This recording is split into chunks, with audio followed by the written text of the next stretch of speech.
You've probably seen her on TV demanding answers from companies and from the government in matters such as this. So I'm so happy she can be here to address all of us tonight. And I present to you environmental advocate Erin Brockovich. Thank you for being here. My name is Erin Brockovich, and not Julia Roberts. I wanted to make you laugh a little because it's awful stressing times for all of you, and I know that. So I'm so thankful that you came out. I've been in town, I got here Wednesday night, but I've been in close communication with many of you that started emailing me on February 4th, about 4 to 5 a.m. And so there seemed to be a moment around the 4th, 5th, 6th, some hen-hawing going on. People continue to email me. We're not getting any answers. There's been a trail derailment. Is there anything that you know? And then, of course, you all know the story about digging a hole and draining the chemicals in there and lighting it on fire. Don't think that turned out so well for anybody. But I feel your angst and I feel your frustration. And I want to share something with you. You're not alone, and it feels like it. And every community I've been going to for 30 years gets the same runaround, and they don't get information, and they're full of angst. And I can't tell you how many communities feel that these moments are the biggest gaslight of their life because you experienced it. You have symptoms, you have issues, you want to be heard, but you're going to be told it's safe. You're going to be told not to worry. Well, that's just rubbish because you are going to worry, and communities want to be seen and want to be heard. So we're here outside of East Palestine High School, the kind of town hall event here with Erin Brockovich. Just wrapped up here. I guess what were your initial thoughts after seeing all that tonight? It was an eye-opener for me because there was some information that I didn't know. Like I didn't know I should be getting my blood and urine checked. And I already knew the water isn't completely safe, but just how safe it isn't, I found out from the water expert. And it was a lot of information that I didn't know about. And it's kind of concerning knowing that I'm not drinking the water, but I'm showering and washing my clothes, and the dioxins could get right back into my bloodstream. Mm-hmm. How does it make you feel that, unfortunately, you're having to learn this at a town hall event and not be learning it from, frankly, the United States government at this point, not getting this information out? It's kind of disturbing to have to learn it from a town hall because this is information that our government should have been giving to us. Even if the train company knew, they should have been sending this information out. So it's very alarming to learn from a town hall and not from the people that are supposed to protect us. Mm-hmm. Absolutely. And do you live right here in East Palestine? Yes, I live 3,000 feet off the train derailment site. So I was told by a highways patrol officer that I'm pretty much ground zero. Mm-hmm. And have you or any members of your family who live there had any health effects from any of this so far? Both my mom and I, we get burning eyes sometimes. I get headaches, but she mostly gets the burning eyes, and every once in a while my eyes will burn too when I have a headache. But it's mostly when we can smell a strong odor of chemicals outside of the house. And we can even smell it on our porch, and we have an enclosed porch. Gotcha. And these smells are still happening now, weeks away, or?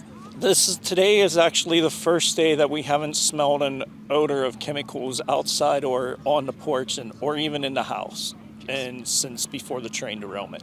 I've learned in communities over and over and over again, they can handle the truth, whether it scares them or they don't want to hear it, but what they can't handle is a mistruth being misled and a lie. Lights out! But I'm also here to tell you something that I think you're figuring out. And that truly is Superman's No one is coming to change what's happened to you, magically fix what's happened to you, or give you all of the answers. I'm here tonight for you, and a message that maybe you don't want to hear, but you already know it. In the absence of information, sometimes we get comfortable, we get complacent, and I can say that because I know I have too. But we believed in something, or someone, or an agency, that if there's an issue, will in fact do the right thing by us. But in a moment like this, you will become the strongest advocate you have. And I have found that communities already know this.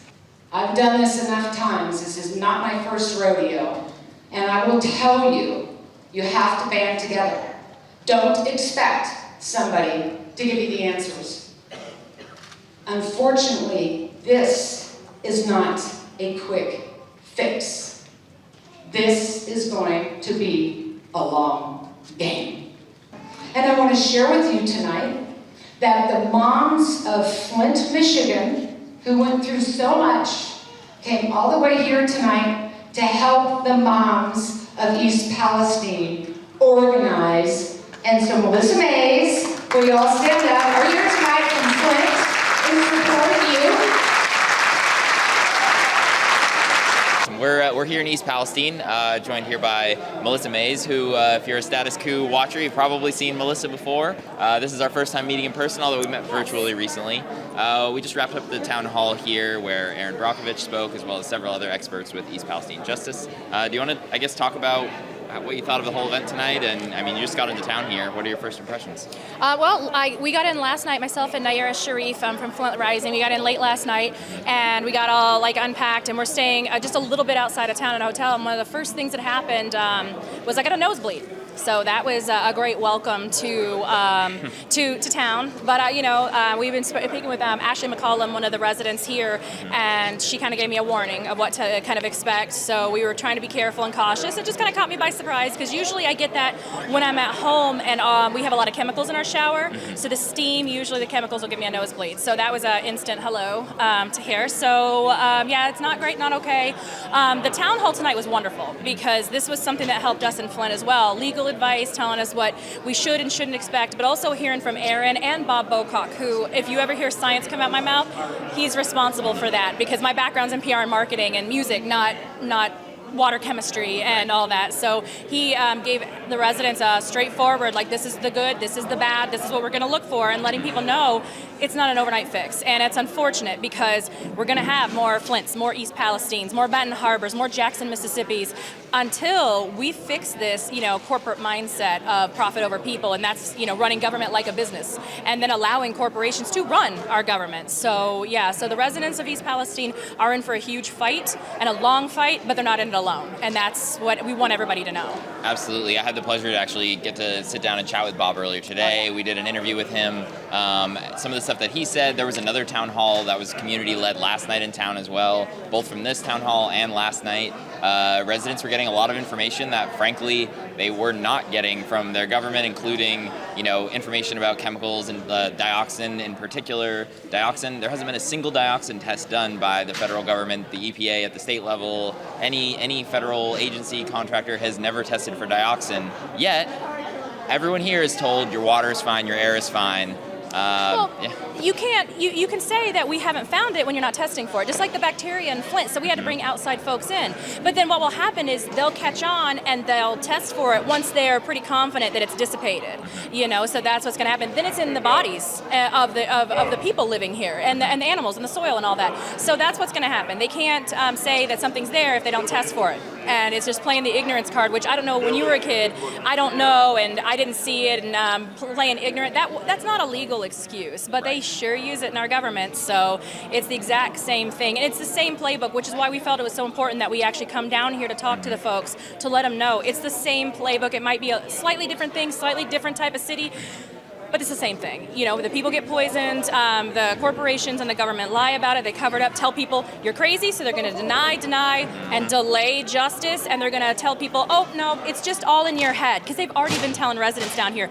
And they had a big black plume. They didn't have water to deal with at first. They had this whole explosion in their face. Right. No, it's just in your head. You're just a stressed out female. What would you know? And it's the same exact lines they were giving us and still are giving us in Flint. It's terrible too. I mean, I actually had a run-in with Governor DeWine the other day, and he was not super happy with my line of questioning there. And he actually was saying, I actually happened to be on the street that he was on the night before, and a resident tipped me off that he was there, and they were like, the governor's on my street, no one's asking him any questions, get over here. Fortunately, I was close by, and I told him, I was like, residents on the street are experiencing rashes, they're getting bloody noses, that two of them had ended up in the hospital needing nebulizer treatments. What is your message of what these residents need to be doing? And he pointed them to go to the health clinic that the state had just set up in town.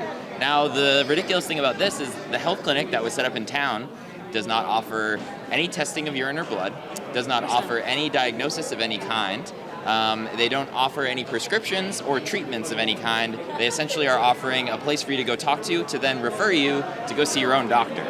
We had the same thing. The state set up a skin clinic because they didn't believe that, all of Flint just decided to get eczema in the same day. Right. So they set up their own, and they paid for their own skin clinic. And it was the same thing. Yeah. Oh, and then the doctor was like, well, I'm going to have to send you out because I'm not, I don't do this. But also maybe it's just in your head. Oh, maybe if you stop being stressed. Here we have residents literally, they went to this clinic. I mean, I've been here for about a week at this point. It's not an exaggeration to say almost half of the people that I've talked to are experiencing some sort of rash. A couple residents who went to the clinic told me that they were being told that the rash could very well be from stress. Oh my God. Stress caused by the fact that they're getting poisoned. Mm-hmm. And it's happening to half the town all at once? Oh, all at once. I mean, same thing. But Flint, in 2014, 100,000 people just got eczema all at once. Mm-hmm. So yeah, it's the same thing. No, it had nothing to do with the chemicals and the bacteria in the water. Not at all. Right. Like heavy metals. No. It's all in your head. So everybody decided to be stressed out all at the same time. Mm-hmm. And, it's stress and rashes by osmosis, apparently. And it's not like it's the chemicals in the air, the soil, and, the rain and the water and all that stuff. No, so it's the same thing. As long as residents know not to put up with it and that they're not alone, it's not in their head, what they're going through is real. And I tell people the same thing. Like in Flint, we're not victims. We've been victimized by these people for profit, but we're not victims, we're fighters, and so are you. We might question everything, and you're not alone, and we're here to help, with Flint Rising, we're here to help them organize and join together instead of having to do this on their own or feel like they're alone and feel like they're gonna be targeted. Standing together is what did it. I mean, Reverend Jesse Jackson taught me that if you stand together, then you're not going to be isolated. And if something happens to one of you, like what happened to Dr. King, then the movement doesn't fall apart. Everybody together. And the louder you get, and this is across state lines now. This is, we got folks from Pennsylvania, we were, Michigan coming down. There's, people from all over. We unite, we stand, together and say, stop poisoning our people. And since you did it, fix it. But fix it right, not from your pocketbooks. You replace these people's everything that you've ruined. So, and then pay for the stress that you're putting them through. Not just they magically got stressed, you did this to them. Right. And then, of course, they're not going to do anything at the clinic that would admit fault or liability. Right. So you know what? I feel like that's negligent. I feel like that's, you have people that are sick and coming to you and you're telling them it's a health clinic. Right. Why aren't you dealing with their health? So I think that's Right. negligent. I'm not an attorney. That's my personal opinion. But hey, I have enough attorneys and I've been through this before. Like the fact that you're letting sick people walk out the door with no treatment, shame on you. Shame on you. Agree wholeheartedly. It's awesome to see you out here talking with several residents that I've been talking with all week as well, sharing some of your advice, work. having You better dealt be with safe this. too. Oh, I know. It's a big story, but we're already planning the trip back. That Status Coup is going to be coming back. Yes. Jordan spent, I don't even know how many times Jordan went to Flint. Years. Yes. 18, I think it's like 18 times. Yeah, and something, that doesn't even yeah. include all the phone calls and all the back and Right. forth and other meetings. Yeah, so Oh, he yeah. kind of lives there now. Oh yeah, for So. sure. Melissa, thank you so much for taking Thank the you, time. I guys. appreciate it. Thanks. In Hinckley, California, and I started that case in 1991. That contaminant hit their aquifer in 1958. It is still contaminated today. PG&E has had to buy up everybody off of their land, and they are still under another 50-year cleanup. In Flint, Michigan, was that 5 years ago, Melissa? 6? 9. Almost.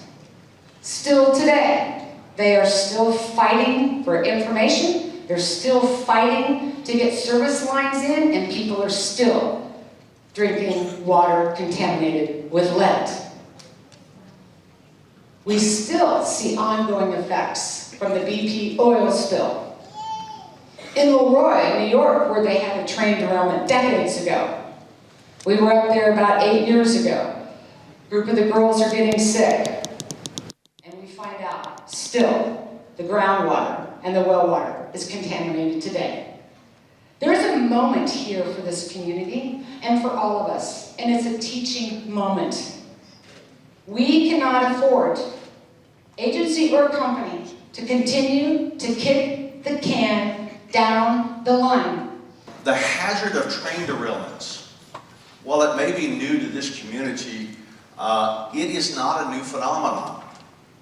It's been happening for well over a century. This hazard is the direct result of maintenance choices and inspection choices and dollars to fund maintenance and inspection, or dollars withheld to fund maintenance and inspection so that you can pay corporate compensation to your executives, buy back stock, and the like. And so the amount of money that is being budgeted for things that the railroads know they have to do has a direct relationship with whether these events happen. So how long have we known about the hazard of derailments? At least a century. Prior Norfolk Southern train derailments. Is this their first rodeo, to quote Ms. Brockovich? No. Let me just talk to you about 4 or 5. In 2002, in Tennessee, 10,600 gallons of sulfuric acid were released after this company derailed a train there. In 2012, in Paulsboro, New Jersey, 23,000 gallons of vinyl chloride were released after a derailment on a bridge in New Jersey. 2018 in Pennsylvania, 46 double-stack cars, 23 well cars jumped the tracks. Fortunately, in that one, they were carrying Listerine and Pampers. And of course, what just happened to you, 1.1 million pounds of vinyl chloride had to be released within days of this to keep your town from exploding. What happened to you is not new. What happened to you is a hazard that has been known by this company for a long time. And what happened to you is a course of conduct that is repetitive, entirely preventable, but not prevented. By the way, you just brought up a good point. Who saw that? All right. That's important. Because when he says it's not a controlled release, and I agree with you, it's a ton of toxic stuff. You are in what's called the zone of danger for purposes of the law. We'll get to that in a little bit. Okay? Here's what it looks like. So what's happened since? Your fire chief has held press conferences. In my view, done a good job. Your mayor's been all over people. I think he has every reason to be proud.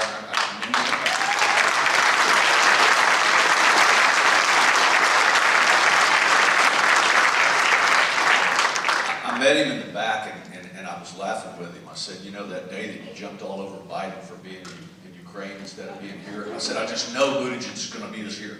And here we are.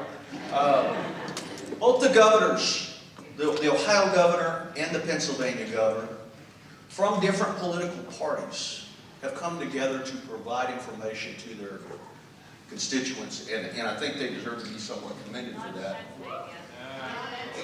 I'm not going politics, I got it. Biden's trying to protect us from a nuclear war. There you go. It's a train derailment. Yeah, all right. So, in any event, you got a lot of people that are working hard trying to figure this out. We are here in East Palestine High School. I'm here with Juza. We've been texting back and forth all week, so I'm glad that we're finally able to meet. You may have seen her, she's done an interview with Jordan at one point at least already. I guess after this town hall that happened tonight, I guess what are some of your thoughts from everything that you may have learned? My first thought is like I need to immediately get a blood test, an accurate blood test, one that tests for the dioxins and these chemicals, not just any blood test will do. Possibly reach out to labs that will do hair testing, like collect as much physical evidence as I can within the first 90 days to be able to use in court. That was like my big milestone I got from tonight. And then secondly is to just really reach out for questions myself. Don't just trust any agencies just for their word. So that's just like a big thing right now because everyone's like, oh, the EPA is swooping in and like they're gonna come fix everything. It's like they've got this, and it's like after we've been told so many different things from our like local stuff and our state governor, and now we finally have this other agency. And it's like people are gonna get tired of questioning it, and they're just gonna want to take a word and be like, I'm tired. But it's just I got to push further now. Right, and what's unfortunate, and it's good you're saying you've got to keep pushing at it, is last night we were at the town hall event and news came that the EPA still wasn't testing for dioxins. To date, no federal agency, no state agency has done any testing of dioxin at all. Last night and tonight, I've talked to several people after both of these events. People are shocked that they're like, wait, what? Like, they're telling us the water is safe, they're telling us the air is safe, yet they're not testing for something that chemically was present after this explosion. I mean, yeah, I've spent several hours talking to the toxicologist with CTEC, which is the air testing, lab testing place that Norfolk had contracted. I was actually told by one of their senior, toxicologists that dioxins weren't even produced in this. She also was the same one. I think it was Sarah Burnett was her name. She also said that she had not, as of yesterday or the day before yesterday, she had not heard of a single symptom from this. And then within the same sentence, she had said, the symptoms that people are talking about can't be traced to the derailment. And they're literally identical to the CDC symptoms that they say are from these exposures. So, I mean, how can they have... Right. And not to mention that, these people did not have these medical conditions beforehand. Right. And then all of a sudden, massive uptick in a town that happens to have a train derailment where all of these chemicals happen to spill. Right. It's ridiculous. And again, CTEH or CTEC or whatever it is, I mean, this company, as well as Tetra Tech, the other big testing company here, both of these companies have a history of mishandling data, potentially falsifying documents. It's well documented. You can look up articles in the New York Times or wherever to go see this sort of stuff. If they want there to be any level of transparency amongst the residents of East Palestine, maybe start off by hiring a reputable company. Right. I had actually asked one of the toxicologists about that. She had no idea. She said she had no idea what I was talking about. So, and there's a lot of inconsistencies just between the ones that I've talked to. I mean, I've called several times. I've talked to a couple different ones, and they all kind of give me a little bit different information with the same stuff. And even the one, Sarah Burnett, I'm really throwing her under the bus because she's literally told me so much misinformation. She said, it didn't go into the soil, but if it did go in the soil, it would be under the creek bed, but it wouldn't be under the creek bed because the water was moving too fast. A lot of inconsistencies. And it's how are we supposed to trust these people? Especially, I mean, there's a conflict of interest just in the fact that they were hired by Norfolk. Why did we give them the narrative in the first place?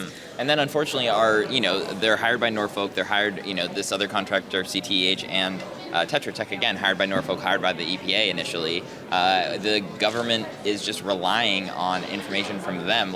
They would give the information to the railroad gives the information to the politicians, who then just parrot the information. Right. And it's they're just all trusting this with no good reason to trust it, and they know that they're not testing for these chemicals. It's ridiculous. And not to mention, too, when we have experts like Bob Bowcock, who we heard from tonight, as well as, I'm blanking on his name, but the expert that we had at the town hall last night as well, saying that, these things are going to be present after something like in this. abundant quantities. In abundant quantities. They're going to last for a long time. They're hard to get rid of. They definitely need to be tested for. Yeah, and they're not even testing for soils. I've been begging for them to do soil testing, and they said there's another company that's supposed to be coming in and doing that, but just some future date, and we're just supposed to literally hold our breaths until then. Now, how has, I know you've been dealing with Norfolk Southern Assistance Center. You have not been staying in East Palestine recently since the explosion. Do you want to talk a little bit about that experience that you've been having? It's been not a good time. We've been in a hotel for today would be 3 weeks. I don't feel like it's safe to go back. I don't actually feel really great being in the school right now. I feel weird coming into town in general. I have a lot of weird things, my teeth feel really sore, and I get kind of numbness in a lot of places. It's dissipated a little bit the last 2 times I've been here, but it's still very much there, still very much a smell.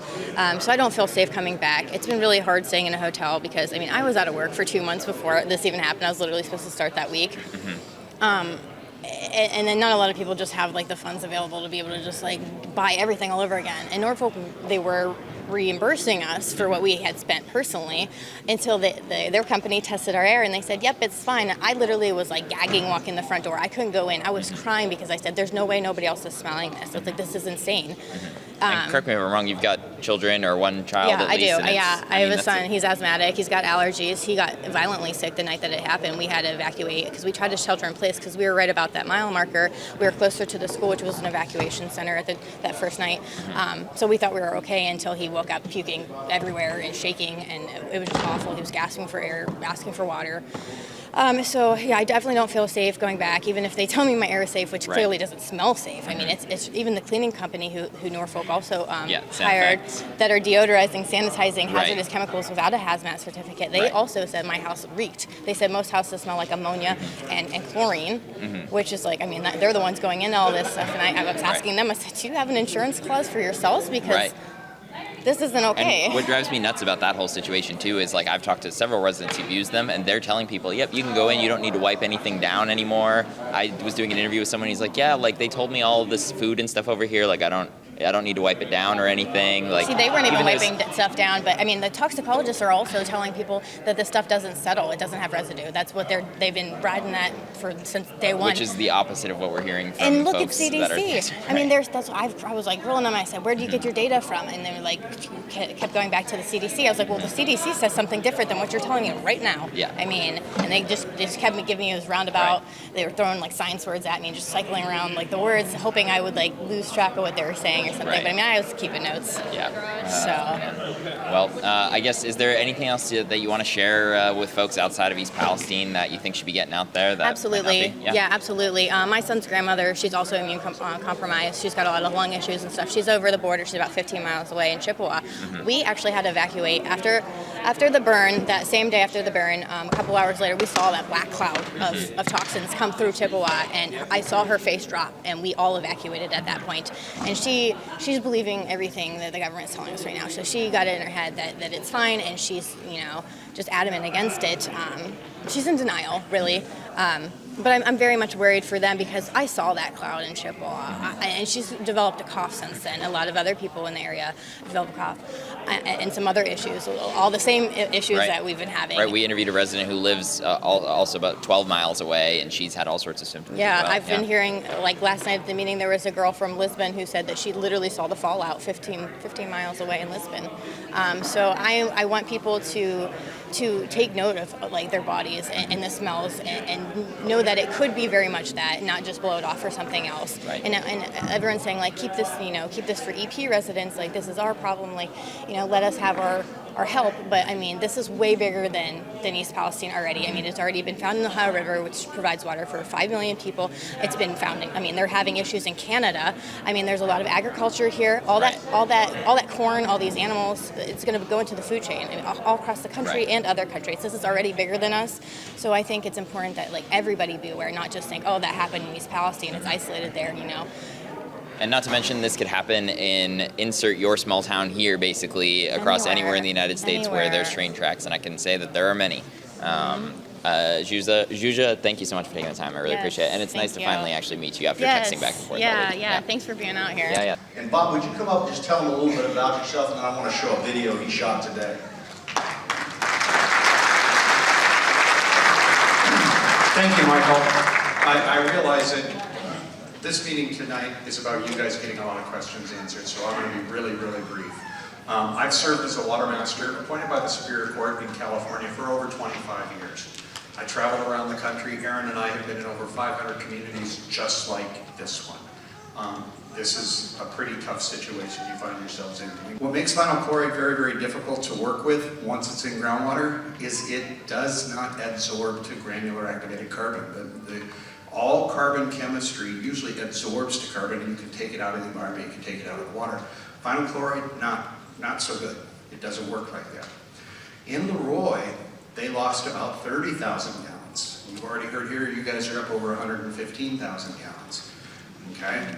In 1970, that's when that derailment occurred. In 1991, the US EPA called it a Superfund site. In 1999, they started working on cleaning it up. In 2011, Erin and I were called to that town on an unrelated matter, and I kept asking questions because I just couldn't get to the bottom of it. And the people said, well, have you been out to the derailment site?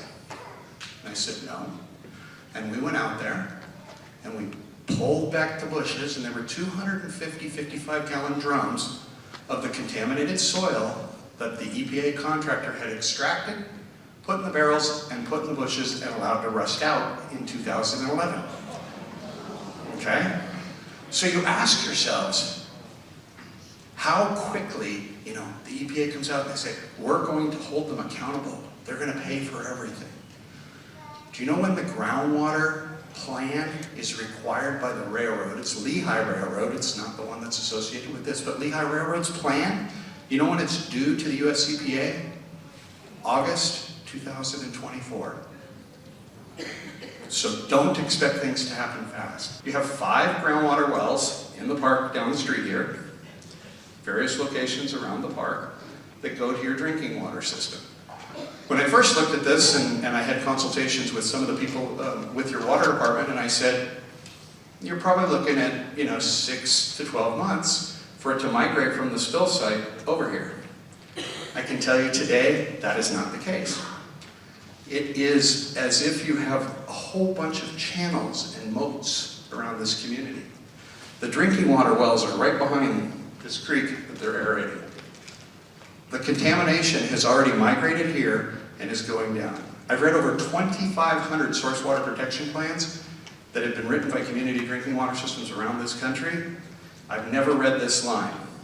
The state of Ohio has determined that the groundwater protection from surface contamination in this community is 0.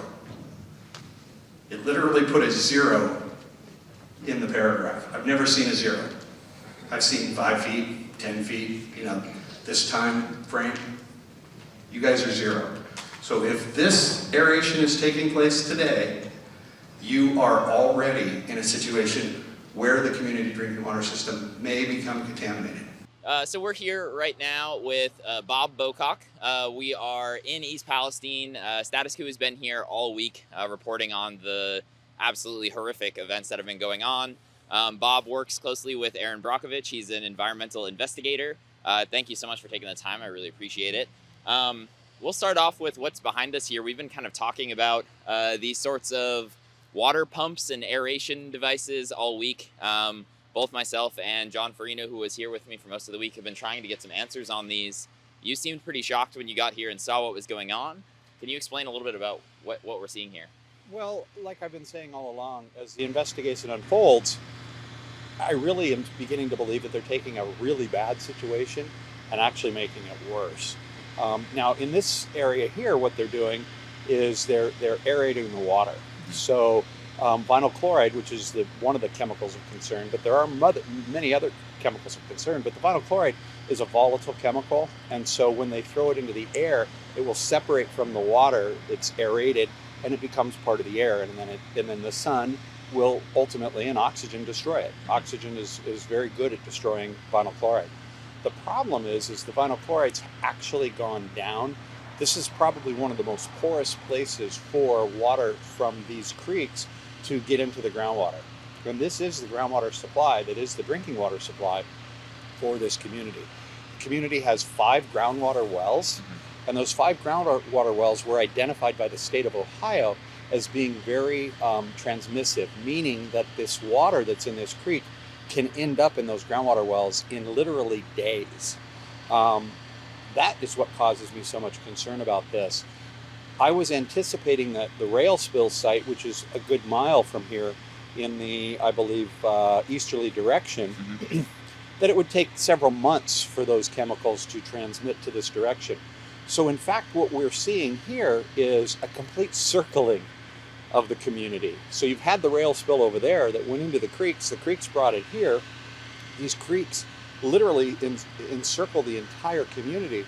And by taking it off like this and putting it into the air now, they're preventing it from going into the subsurface soils that will ultimately start permeating all of these homes around here in their basements and in their subslabs. And it'll be a chronic contamination. What I mean by that is it's something they're going to experience for decades. This is a response that I would take in a very controlled setting. This just appears to me to be very uncontrolled and kind of haphazard, and kind of a quick and dirty response, and maybe that's needed. But I think that if you're going to be doing this literally right over top of your drinking water supply, you better start addressing your drinking water supply sooner rather than later. Absolutely. And this week I was shocked when I actually found out after speaking with, we've been talking to families here all week, and one mother in particular we've gotten to know very well, and her son asked, oh, can I do an interview with my friends? And I was like, of course, we'd be happy to. Let's just make sure it's okay with your parents. And I asked the kids what it's been like being back at school, and I was shocked to find out that the water fountains in school are still open and kids can be filling up their water bottles there. Sure. Is that something that you think is irresponsible at this point in time? Even more so today, having looked at this operation as it's being deployed right behind us here. But it's one of those kinds of things that in a community like this that's experienced so much trauma for the last 2.5 weeks, I think it's 3 weeks today actually. Is it 2 or 3? It's almost 3 weeks at this point. Yeah, It was on Friday night, so it'll be 3 weeks tonight. Yep. Anyway, experiencing so much trauma over this 3-week period of time, it's important to recognize that perception is as important as the physical effects of the chemical contamination and that exposure. And so leaving the drinking fountains open at the schools is probably sending the wrong message. These people are taking bottled water home right now. Is the contamination in the drinking water supply? I've been told it's not. They need to be testing every hour to convince me of that, right, especially when you see this type of condition here. It's interesting. So the area, the state of Ohio identified this in what they call a source water protection plan. And that source water protection plan is updated every 5 to 10 years, depending on the conditions in the situation like this. There are 5 groundwater wells situated in this park. That's the drinking water supply. They're literally right here, right next to us right now. And so the state in that source water protection plan identified the protection zone at 0. I've looked at 10,000 source water protection plans in the United States of America, and very, very few have a source water protection of 0. So they're already basically stating that this is a problem. And so as far as I'm concerned, I was going to come out here and say, my prescription would have been get the treatment systems designed, get them ready to go online. For all intents and purposes, they need to be doing that yesterday, right? Not a couple of weeks from now. And frankly, that's not the only thing that, at least from my perspective, it seems like they should have been doing yesterday. We briefly talked about testing before this. Sure, has there been testing being done? Yes. But are they testing for all of the right things? It seems like there are things being left out here that should be being tested for. Not only are there things being left out, but they're testing for all the wrong things. And so those give, back to the perception thing. Is the drinking water supply contaminated at the school drinking water wells or drinking water fountains today? I don't know. Right. But neither do they. Right. And so where it becomes an issue is that issue of perception. So when all these knuckleheads run around town doing all this testing, they're giving the perception that, hey, these guys are on top of it. Right. Well, running around into somebody's home and putting an air sniffer that's designed for a factory worker and very, very high levels of exposure that will cause immediate, suffocation, not just, chronic carcinogenic exposure. Right. It's giving the wrong sense of security. That test, as far as I'm concerned, it's like a cheap magic trick. I don't have the answer, so look over here. Look what I'm doing over here, and so it's not really working. These results that residents are seeing then, I've had several sending me videos of the tests in their home because these residents are rightfully skeptical of all of this. They're sending me the results that they're getting.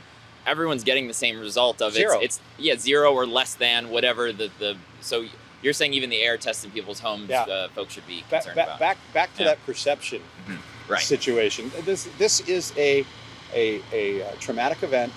It's a serious environmental disaster that's unfolding in real time.